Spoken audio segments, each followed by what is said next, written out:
오늘은 생명을 구하기 위해서는 생명이 필요합니다 라는 제목으로 하나님의 말씀 전하도록 하겠습니다. 새로운 생명을 잉태한다는 것은 축복입니다. 그런 의미에서 우리 교회는 축복받은 교회죠. 해마다 많은 아이들이 태어나고 있습니다. 이번 주에도 새로운 임신 소식이 또 들려오고 있습니다. 아이들이 태어나 자라는 것을 보는 기쁨만큼 즐거운 일이 없지요. 이번 주 집사님 가정이 이사를 해서 이사 신방을 했습니다. 이 가정은 결혼해서 오랜 동안 아기가 없었습니다. 그런데 우리 교회에 와서 하나님이 태문을 여셔서 지금은 31개월 된 예쁜 딸이 있습니다. 엄마 되시는 집사님이 아이가 사도신경과 주기도문을 잘 외웁니다. 이렇게 말을 하더라고요. 그리고선 아이에게 시켜봤어요. 그랬더니 아이가 처음에는 쭈뼛쭈뼛 하더니 이 31개월 된 아이의 입에서 사도신경이 나오기 시작하는데 중간중간 잊어버리면 제가 앞머리만 이야기하면 뒤를 술술술술 외우는 것이에요. 그러더니 이내 사도신경과 주기도문을 다 외우는 것입니다. 얼마나 기특하고 예쁜지요. 그래서 제가 10,000원짜리 한 장을 주었습니다.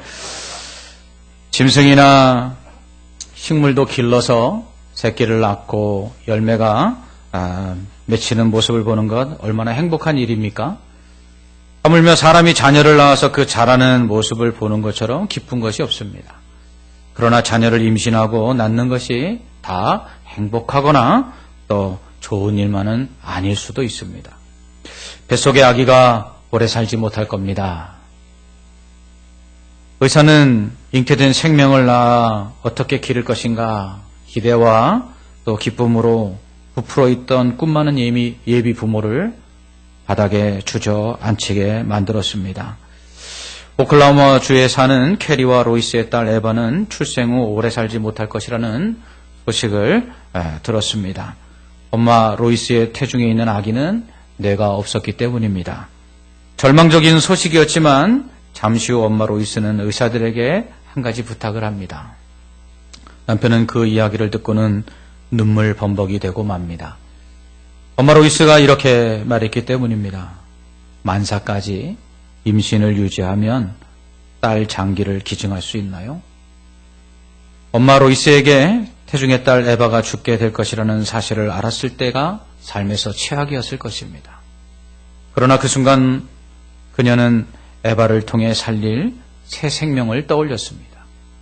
그러나 그런 결정을 했다고 해서 출산까지의 과정이 순조롭거나 평안한 것만은 절대로 아니었습니다. 엄마 로이스는 임신기간 내내 딸 에바의 발길질, 딸꾹질, 그리고 움직임을 느꼈습니다. 그럴 때마다 행복했습니다. 하지만 곧 죽게 될 아기를 품고 있다는 사실이 떠올려질 때마다 눈물을 흘리지 않을 수가 없었습니다. 임신 후 로이스의 몸은 태어날 아기를 맞을 준비를 하며 변해갔습니다. 배가 불러오고요. 젖이 나오기 시작했습니다. 그러나 그 모든 준비가 에바에게는 아무 소용이 없다는 생각에 눈물을 흘려야만 했습니다. 그러면서도 참고 견딘 것은 에바의 장기를 기증함으로써 새로운 생명을 살릴 수 있다는 생각 때문이었습니다. 그것이 태어나 곧 죽을 딸 아이의 생명이 헛되지 않게 하는 길이라 생각했기 때문입니다. 딸을 안고 뽀뽀해 주는 것은 영원히 간직해야만 할 슬픈 꿈이 되어버렸지만 그 작은 아이의 몸속에 있는 선물을 통해 새로운 생명을 살리는 것은 소중하다고 생각하며 인내했습니다. 그것이 그들에게 에바를 주신 하나님의 이유라고 생각을 했기 때문입니다. 로이스는 생명을 구하기 위해서는 생명이 필요하다라는 문구가 적힌 티셔츠를 입었습니다. 자신의 아이를 위해서는 다른 누군가의 아기가 먼저 죽어야 한다는 사실을 너무나 잘 알고 있는 어느 가족이 저기 어딘가에서 아픈 가슴을 부여하는 채 기적만을 바라고 있다는 것을 알고 있었기 때문입니다. 에바가 바로 그 기적이 될 수 있다는 것을 생각하며 말입니다. 아빠 캐리는 이렇게 말했습니다. 저는 딸이 첫 번째 생일날 생일 케이크에 촛불을 껐으면 합니다. 저는 딸이 걸음마 연습을 하며 커피 테이블에 머리를 박는 모습을 보고 싶습니다. 저는 딸이 남자들에게 문자 메시지를 보내느라 전화요금 청구서가 쌓였으면 좋겠습니다. 저는 딸의 결혼식 때문에 손을 잡고 들어가고 싶습니다. 저는 너무도 간절히 그 모든 것을 원합니다. 하지만 할 수 없습니다. 그게 우리의 현실이기 때문입니다. 그리고 그것을 막을 방법도 없습니다. 에바는 2001년 4월 17일 태어나자마자 세상을 떠났습니다. 로이스와 캐리 부부는 에바의 장기를 기증했습니다. 그리고 새로운 생명을 살렸습니다. 에바는 그렇게 생명을 구하기 위한 생명이 됐습니다. 내가 없는 아이의 임신 소식, 그리고 그 아이가 태어나자마자 죽을 것이라는 의사의 말을 들은 엄마의 심정은, 또 아빠의 심정은 어땠을까요? 죽을 줄 알면서도 10달을 참고 견딘 엄마의 마음은 어떠했을까요? 그리고 태어나자마자 죽은 아이의 그 장기를 기증하는 그 부모의 그 심경은 어땠을까요? 죽을 줄 알면서도 낳으려는 그 엄마의 마음은 어떤 마음이었을까요? 성경에도 그런 엄마의 이야기가 나옵니다. 누군가를 위해 죽을 아들을 낳는 엄마에 대한 이야기죠. 바로 예수님의 모친 마리아의 이야기입니다. 마리아는 같은 유다지파의 요셉이라는 사람과 정혼한 처녀였습니다. 그런데 어느 날 가브리엘 천사가 그녀에게 나타나서 이렇게 느닷없이 말합니다. 보라, 내가 잉태하여 아들을 낳으리니 그 이름을 예수라 하라. 그가 큰 자가 되고 지극히 높으신 이의 아들이라 일컬어질 것이요 주 하나님께서 그 조상 다윗의 왕위를 그에게 주시리니 영원히 야곱의 집을 왕으로 다스릴 것이며 그 나라가 무궁하리라. 이렇게 예언합니다. 마리아는 깜짝 놀라죠. 마리아는 천사에게 이렇게 말합니다. 내가 남자를 알지 못하는데 어찌 이런 일이 일어날 수 있습니까?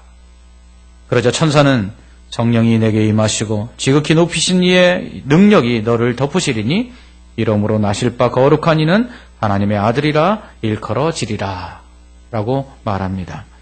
아울러 천사는 마리아의 친족인 엘리사벳도 임신했고 이미 6개월이 지났다고 이야기합니다.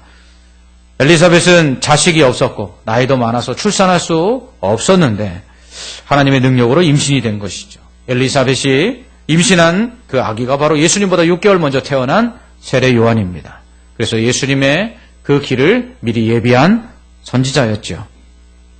엘리사벳이 임신했다는 소식을 들은 마리아는 천사에게 이렇게 고백합니다. 주의 여정연이 말씀대로 이루어지이다. 처녀가 임신을 할 수 있습니까? 어떻게 이런 일이 가능합니까? 더군다나 정혼한 처녀가 임신이라니요. 유대인들에게 정혼은 결혼과 동일합니다. 정혼은 오늘날 우리에게 말하면 약혼이라고 할 수 있는데요. 만약 정혼한 여자가 임신을 하게 되면 간음으로 여겨 돌로 쳐 죽였습니다. 하지만 마리아는 이러한 위험을 무릅쓰고 자신이 아이를 잉태할 것이라는 천사의 말을 받아들입니다. 그것이 하나님의 뜻인 줄 알았기 때문이죠. 마리아는 자신이 성령을 통해서 임신한 아기가 어떤 아기인지를 알았습니다. 그 아기는 자신의 아들이 아니라 하나님의 아들임을 알았습니다. 무엇보다도 임신한 사실이 알려지면 정혼한 여자가 임신했다고 해서 돌에 맞아 죽을 수 있다는 사실도 그녀는 잘 알고 있었습니다. 그럼에도 불구하고 마리아는 처녀로서 임신한다는 사실을 받아들입니다. 그리고 천사의 예언대로 이루어지기를 원한다고 고백하죠. 그것은 예수 그리스도께서 이 땅에 오셔서 이루실 하나님의 놀라운 구원의 계획이 어떤 것인지 그녀가 알았기 때문입니다. 우리가 받은 이 구원은 이처럼 죽음을 무릅쓴 마리아의 헌신이 있었기 때문에 가능했던 것입니다. 우리는 마리아의 헌신을 통해서 잉태된 예수 그리스도께서 어떤 분인지를 천사의 예언을 통해서 알 수 있습니다. 먼저 예수님은 하나님의 은혜입니다. 하나님은 죄인들을 사랑하셨습니다. 죄인된 우리를 구원하시기 위해서 하나님은 선물을 주셨습니다. 바로 그 선물이 바로 예수님입니다. 스스로 죄에서 구원할 수 없는, 그래서 심판을 피할 수 없는, 멸망할 수밖에 없는 죄인된 우리들을 하나님 사랑하셨습니다. 그렇다고 하나님이 우리를 사랑할 만한 조건이나 어떠한 행함들이 우리 안에 있었던 것은 절대 아닙니다. 우리는 의롭지도 못했고요. 선을 행하지도 않았고요. 좋은 것을 찾아볼래야 찾아볼 수 없는 죄밖에 없는 죄인이었습니다. 생각하는 것이 어려서부터 악하여 하나님께서 이 땅에 사람 지으신 것을 한탄하실 정도였습니다. 그러나 하나님은 그런 죄인들을 사랑하셨습니다. 그래서 이 죄인들을 구원하시기 위해 죄 없는 예수 그리스도를 속죄의 제물로 십자가에 내어주셨습니다. 그러기 위하여 이 땅에 예수님을 보내주셨죠. 이 예수님을 믿음으로 말미암아 우리는 죄사함을 받고 값없이 의롭다함을 얻음으로 구원을 받았습니다. 그 어떤 행함이나 자격이 아니라 오직 믿음으로 말미암아 은혜로 구원을 받았습니다. 바울은 이것이 하나님의 선물이라고 말합니다. 그러므로 예수님은 우리를 사랑하사 구원하시기 위해 우리에게 베푸신 하나님의 은혜입니다. 그래서 예수님을 잉태한 마리아에게 천사 가브리엘이 마리아여 무서워하지 말라 내가 하나님께 은혜를 입었느니라 라고 말한 것입니다. 어떻게 처녀가 잉태한 것이 은혜일 수 있습니까? 바로 그 처녀가 잉태한 아기가 하나님이 죄인들을 사랑하셔서 구원하시기 위하여 베푸신 은혜였기 때문에 처녀가 아기를 잉태한 것이 은혜일 수밖에 없는 것입니다. 둘째로 예수님은 크신 하나님의 아들이십니다. 거룩하신 하나님의 아들입니다. 예수님은 동정녀 마리아를 통해서 이 땅에 태어나셨습니다. 그렇다고 해서 예수님이 사람의 자녀가 된 것은 아닙니다. 예수님은 사람의 몸을 가지고 태어나셔야만 했기 때문에 사람이 되신 것입니다. 그래서 예수님은 육신을 입은 사람이 가지고 있는 모든 연약함을 다 경험하시죠. 피곤함, 또 배고픔, 슬픔, 고통, 죽음까지 다 경험하십니다.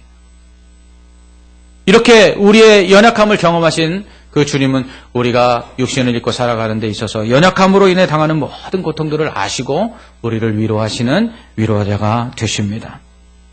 또한 예수님께서 이렇게 사람이 되시는 것은 속죄의 제물이 되시기 위함입니다. 피 흘림이 없으면 죄사함도 없다고 성경은 말합니다. 그래서 예수님은 모든 인류의 그 죄를 속하기 위해서 속죄의 제물이 되셔야만 했는데 그러시기 위해서는 죽으셔야만 했습니다. 그런데 하나님이 어떻게 죽으실 수 있습니까? 그래서 사람이 되신 것입니다. 예수님은 죽기 위해 이 땅에 태어나신 것입니다. 그러나 예수님은 죄가 없으셨습니다. 왜냐하면 완전한 속죄의 제물이 되기 위해서는 흠이 없어야만 했기 때문입니다. 그러나 죄 없는 인간은 없지요. 그래서 성경은 의인은 없나니 하나도 없다고 성경은 말씀합니다. 그러므로 온 인류를 구속하시기 위해서, 구원하기 위해서 속죄의 제물이 되어 십자가에서 죽으셔야만 하는 이 예수님은 이 완전한 속죄의 제물이 되기 위해서, 죄 없으신 그 속죄의 제물이 되기 위해서 바로 남자와 여자 사이에서 태어나지 아니하시고 성령과 여자 사이에서 태어나신 것입니다. 모든 남자와 여자 사이에서 태어난 사람들은 다 죄를 갖고 태어나죠. 이게 원죄입니다. 그런데 예수님은 이 원죄를 피하기 위해서 바로 남자 아버지가 아닌 성령을 통해서 그리고 사람이 되시기 위해서 육신의 어머니인 동정녀 마리아를 통해서 태어나신 것입니다. 이러므로 예수님은 사람인 동시에 죄가 없는 완전한 속죄의 제물이 되신 것이죠. 뿐만 아니라 성령을 통해 잉태되셨기 때문에 예수님은 신성을 가지고 있었습니다. 그래서 예수님은 육체를 입은 인간으로서의 연약함도 가지고 있지만 전능하신 하나님의 능력도 동시에 가지고 계셨습니다. 그래서 병든 자를 고쳤고 귀신을 쫓아내고 바람과 바다를 잔잔케 하시고 그리고 죽은 자를 살리신 것이죠. 예수님은 삼위일체 하나님이십니다. 제2위이신 성자 하나님이십니다. 예수님은 전능하신 하나님이십니다. 그래서 예수님을 하나님의 아들이라고 부르는 것입니다. 아들은 아버지와 동등하죠. 아버지의 모든 권세와 지위는 아들에게로 물려집니다. 아버지가 왕이면 아들도 왕이 되죠. 그런 의미에서 예수님이 하나님의 아들이라는 의미는 예수님이 하나님이시라는 거죠. 아버지가 하나님이시니 아들도 하나님일 수밖에 없는 것입니다. 그래서 예수님은 자신과 아버지를 하나라고 말씀하셨습니다. 우리를 구원하시기 위해서 이 땅에 오신 예수님은 하나님의 아들, 곧 하나님이셨습니다. 하나님의 아들이신 이 예수님은 죄인된 우리들을 구원하기 위해서 이 모든 하나님으로서 가지고 있는 권세와 지위를 다 내어 놓으셨습니다. 세상을 창조하시고 인간을 창조하신 그 창조자가 자신이 창조한 피조물이 되셨어요. 그래서 인간이 되었습니다. 자신의 생명을 십자가에서 내어줌으로 말미암아 모든 인류를 살게 하셨습니다. 그분은 영원히 죽지 않는 하나님이신데도 말입니다.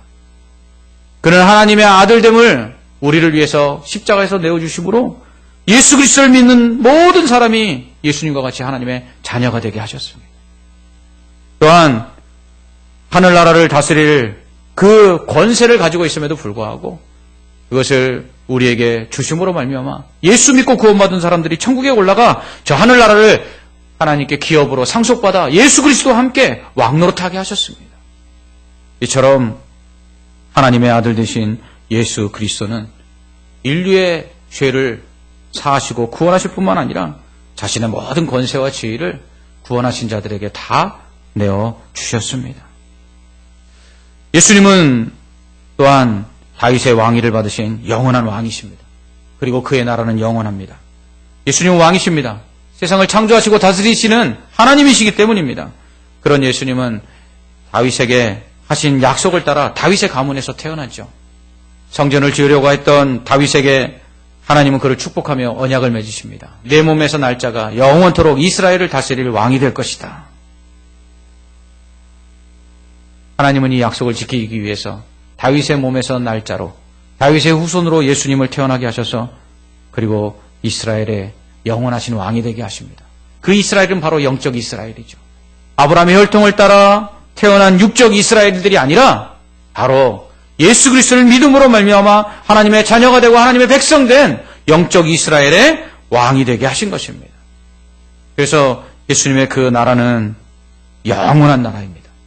그 나라는 예수 그리스도가 오심으로 말미암아 모든 사탄의 악한 세력들을 다 멸하시고 완전한 하나님의 나라를 이 땅에 이루실 것입니다.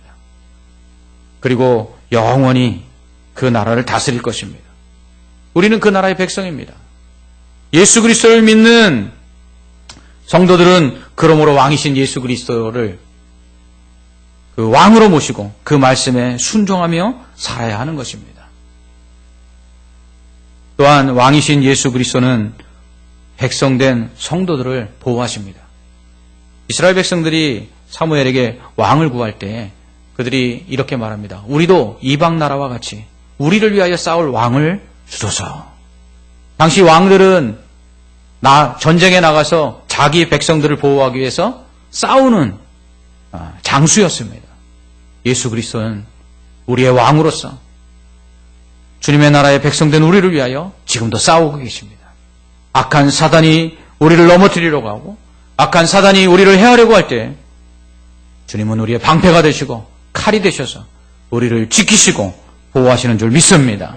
악한 사단의 권세 아래 죄의 종로로 타던 우리들을 자유케 하셨고 우리를 죄로부터 해방하사 의롭다 하시고 하나님의 백성 삼으신 그 왕이신 주님은 지금도 그 이름으로 그 백성들이 나아갈 때 질병이 떠나가게 하시고 죽음이 떠나가게 하시고 문제들이 사라지게 하신 줄 믿습니다. 그 왕이신 주님, 그 주님은 지금도 하나님 보좌 우편에서 우리를 위해서 중보하고 계시고 또 우리가 그 이름으로 기도할 때마다 그 간구하는 모든 것들이 응답되도록 하시는 바로 우리의 왕이십니다. 이처럼 예수 믿는 그리스도인들을 통해서 왕이신 그 주님의 말씀에 순종함으로 하나님의 나라가 이 땅에 임하였습니다. 지금 우리는 그 하나님의 나라 가운데 살고 있는 것입니다. 여전히 사탄이 그 하나님의 나라를 침범하고 그 백성들을 괴롭히고 있지만 그러나 우리의 왕 되신 주님을 믿고 나아갈 때 강력한 사단의 진도 깨지는 줄 믿습니다.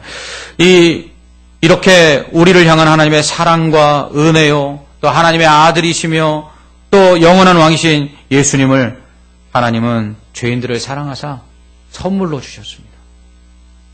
하나님의 아들이며 영원한 왕이신 그 예수 그리스도께서 심판받고 영원한 그 지옥 형벌에 떨어져 죽을 죄인들을 구원하시기 위해서 모든 것을 버리고 낮고 천한 인간의 모습으로 이 땅에 오셨습니다. 마구간에 태어나 말구 위에 누우셨습니다. 다른 왕들의 탄생과는 비교할 수가 없습니다. 화려한 궁전에서 태어나지 않았습니다. 초라한 목동들의 축하를 받으며 예수님은 그렇게 태어나셨습니다. 비록 동방박사들의 경배를 받으셨지만 헤롯이 예수님을 죽이려 하자 태어나자마자 애굽으로 피난을 가야만 했습니다. 유대인들의 비난과 또 모략 속에 로마 총독 빌라도에 의해서 사형 선고를 받고 모진 매를 당한 후에 채찍질 당하고 십자가에 피 흘려 죽으셨습니다. 그런데 예수님은 이렇게 될 걸 알면서도 이 땅에 오셨습니다. 그분은 이 땅에 오셔서 자신이 어떻게 죽어야 되는지를 알고 계심에도 불구하고 하나님께서 약속하신 그 약속의 말씀대로 이루어지기 위하여 이 땅에 오셨습니다. 십자가를 지는 것이 너무나 고통스러워서 아버지여 할 수만 있으면 이 잔을 나에게서 옮기시옵소서라고 땀방울이 핏방울이 되도록 3번씩이나 기도하실 정도로 그 십자가 지는 것이 고통스러웠음에도 불구하고 그러나 그러기 위하여 이 땅에 오셨습니다. 그렇게 십자가에 달리실 때 예수님의 마음은 어떠셨을까요? 죄인들을 사랑하사 살리기 위해서 십자가에 달려 죽는 그 아들의 모습을 참아볼 수 없어 흑암으로 세상을 깜깜하게 하시고 그 아들이 죽어가며 엘리 엘리 라마 사박다니 나의 하나님 어찌하여 나를 버리시나이까 라고 절규하는 그 음성을 들었던 아버지 하나님의 심정은 어땠을까요? 비록 육신의 어머니지만 아들이 십자가에 달려 죽어야만 모든 인류가 살 수 있다는 이 사실 앞에서 십자가에 달려 죽어가는 아들의 모습을 볼 때 그 마리아의 심정은 어땠을까요? 우리의 구원은 이처럼 다른 누군가를 살리기 위해 자신이 죽고 또 아들을 죽여야만 했던 바로 예수님과 하나님과 마리아의 그 고통과 헌신 속에서 얻은 은혜라는 사실입니다. 자신의 생명을 내어줘야만 죄인들이 살 수 있기에 그 모진 고통을 참으시고 십자가에서 자신의 생명을 내어주신 예수 그리스도의 희생을 통해서 얻은 구원입니다. 내가 없이 태어나 죽을 것을 알면서도 누군가를 살리기 위해 10달 동안 태중에 품고 그 힘든 과정을 겪은 후 후만에 안아보지도 못하고 보내었던 그 로이스처럼 그렇게 죄인들을 살리기 위해서 33년 동안 자신의 아들로 키우고 있던 그 예수님을 십자가에 내어주며 눈물 흘리던 그 마리아의 헌신을 통해서 우리는 구원을 얻었습니다. 사랑할 만한 조건과 사랑할 만한 이유가 아무것도 없는 죄인된 우리를 살리기 위해서 그 자신과 동등한 아들을 십자가에 내어주심으로 우리를 살리신 그 하나님의 그 가슴 아픈 사랑과 은혜 때문에 우리가 생명을 얻고 구원을 얻었습니다. 생명을 구하기 위해서는 생명이 필요합니다. 우리의 생명을 구원하기 위해서 예수님의 생명이 필요했습니다. 하나님께는 그 방법밖에 없었습니다. 기도하는 중에 주님이 나를 사랑하신 사랑이 너무 커서 그 은혜가 너무 감격스러워서 눈물을 흘리며 그럴 때마다 번번이 하나님께 이렇게 물었던 때가 있습니다. 아버지께는 이 방법밖에 없으셨습니까? 그때마다 하나님은 제게 이렇게 말씀하셨습니다. 너를 구원할 방법이 이 방법밖에 없었단다. 하늘의 영광과 보좌를 버리시고 죽을 줄 알면서도 이 땅에 오신 예수님. 자신이 창조한 낮고 천한 인간, 그 만든 바, 그 지으신 것을 후회할 만큼 죄악된 그 인간을 위해서 죽을 줄 알면서도 이 땅에 오신 예수님. 죄인을 구원할 방법이 없어서 죽어 마땅한 죄인을 위해 죽을 수 없는 아들을 십자가에 내어주신 하나님 아버지. 임신 사실이 알려지면 돌에 맞아 죽을 수도 있음에도 죽을 각오를 하고 아들을 낳았으나 그렇게 33년을 키운 아들을 인류의 구원을 위해 십자가에서 죽어가는 모습을 지켜봐야 했던 어머니 마리아. 우리의 구원은 그렇게 얻은 은혜입니다. 누군가 날 살리기 위해 생명을 버렸다면 우리는 그 은혜를 평생 잊지 못할 것입니다. 더군다나 값없이 거저받았다면 더 그 은혜를 잊지 못할 것입니다. 이 성탄절에 우리는 그런 선물을 받았습니다. 우리를 살리시기 위해서 값으로 따질 수 없는 예수 그리스도라는 선물을 받았습니다. 성탄절에는 선물을 주고받습니다. 아이들은 산타에게 선물을 받기 위해서는 울지도 않고요. 착한 일을 합니다. 사랑하는 이들끼리도 서로 성탄절 선물을 서로 주고받습니다. 이 성탄절 우리는 그 어떤 선물보다 값비싸고 정말 값으로 환산할 수 없는 귀한 선물이신 예수님을 받았습니다. 그렇다면 우리도 그 선물을 주신 하나님께 선물을 드려야 될 차례가 되었습니다. 하나님은 우리에게 예배를 원하십니다. 하나님은 우리에게 믿음을 원하십니다. 하나님은 우리에게 헌신을 원하십니다. 하나님은 우리에게 사랑을 원하십니다. 이 성탄 하나님으로부터 예수 그리스도라는 정말 갚을 수 없는 큰 선물을 우리가 받았습니다. 우리를 살리기 위해서 생명이 필요한데 하나님은 자신의 아들을 우리를 위해서 주셨습니다. 이 성탄의 아름다운 선물을 우리가 받았기에 오늘 이렇게 그 은혜에 감사하며 예배하는 것입니다. 오직 우리가 이렇게 받은 바 이 성탄의 가장 값진 선물인 이 예수 그리스도를 주신 하나님께 믿음과 예배와 헌신과 사랑의 선물로 다시 한번 보답할 수 있는 이 귀한 성탄이 되기를 주님의 이름으로 축원합니다. 기도하겠습니다. 하나님 아버지, 죽을 줄 알면서도 우리를 구원하기 위해 이 땅에 오신 예수님, 죽지 않아도 되는 아들, 죽을 수 없는 아들을 죽어 마땅한 죄인들을 살리기 위해서 십자가에서 죽여야만 하셨던 하나님 아버지, 비록 육신 가운데 33년을 아들로 키운 그 아들을 인류의 구원을 위해서 십자가에서 그렇게 절규하며 죽는 모습을 지켜보아했던 어머니 마리아, 우리의 그 구원은 그런 아픔과 그런 슬픔과 그런 고통 가운데 얻어진 귀하고 값진 은혜임을 우리가 알게 하시니 감사합니다. 하나님, 이 사랑, 이 은혜를 받았사오니 이제는 이 성탄에 우리도 이 선물 주신 하나님께 우리의 믿음과 예배와 헌신과 사랑의 선물로 보답할 수 있게 하여 주시옵소서. 그럴 때 올해 이 성탄절은 그 어느 해보다 주님의 그 귀한 사랑과 은혜가 우리의 가슴 속에 충만한 기쁨과 감사가 되는 그런 복된 성탄이 되게 하여 주시옵소서. 예수님 이름으로 기도합나이다. 아멘.